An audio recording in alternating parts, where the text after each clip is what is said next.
identified as not responding, what those alternative therapies look like, and why clopidogrel is the kind of first form of therapy that's recommended. So we have always used, we used to use aspirin and dipyridamole previously, and if you look at the evidence, then aspirin and dipyridamole is not inferior to clopidogrel in several vascular disease alone.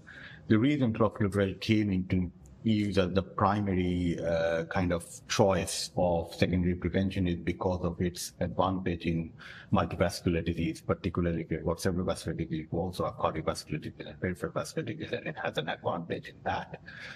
So the alternate, there is evidence of few antiplatelets, aspirin and dipyridamole, ticagrelor, or in cerebrovascular disease. So those are your alternatives. If you look at recent RCT data, so 0.2 done on Chinese population was essentially testing everybody for CYP2C19 and then changing the prescription to alternate antiplatelets, and they use ticagrelor. So there's good evidence in non-Caucasian population at the moment. So those would be your choices.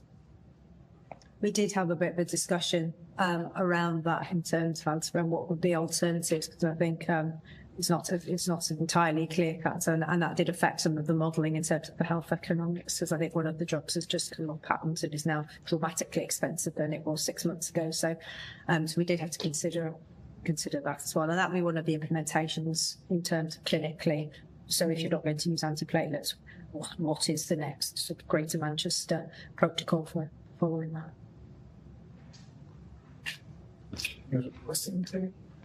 I'm from Health Innovation Manchester. It's great to hear that work, because I've known about it, but not understood the detail. I'm interested in the impact to the frontline teams of putting a machine and a new test in a pathway, and how easy was it to do that? Does it take the nurses a lot more time? What were the implications? So we obviously thought about that, and we decided to go with the kind of front door. So we have got a cohort of stroke specialist nurses who are in A&E 12 hours a day. So we can identify that if we train them, they will cover 12 hours. And part of this NHS England project was actually to look at the impact of that. So we interviewed them as well about that. They didn't feel that was adding too much to their quality. As I said, it's very simple testing, like a COVID kind of saliva testing, and it took them about 5 minutes on average to put it into the machine. And then you can actually go away and do your thing, whatever you're doing. So come back about an hour and a half later, and your transcriber is back. It wasn't a problem. I suppose as well, because there's such a high pickup rate, a third, it's not like you're looking for a needle in a haystack, and a third of people had their therapy changed. I suppose psychologically that's an easy thing to argue, isn't it? It's like, oh, we're picking up lots and therefore we're making a difference. Any final question? Trial do want to have clinical leaders mention Manchester. Thank you for the presentation. Similar to problem, what's your QA compared to when you put a piece of kit in an A&E department? What's your quality assurance about the quality of that test compared to what you've done normally?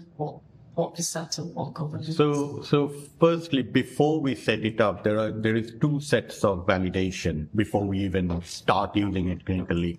So one is done at MFT, where all this was kind of developed and etc. And then once we took the machines into Salford, the Salford's point of care team, or Northern Care Alliance's point of care team, validates again.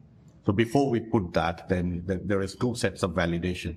After we put that, there is 2 weekly quality check by the point of care team at Salford on the machine. So every 2 weeks, somebody comes down, generally a band 4 or somebody from the team, and checks. I think Gene Drive has always as well been supportive in kind of sending their engineers and etc. for quality checks every month or every 6 weeks, something like that.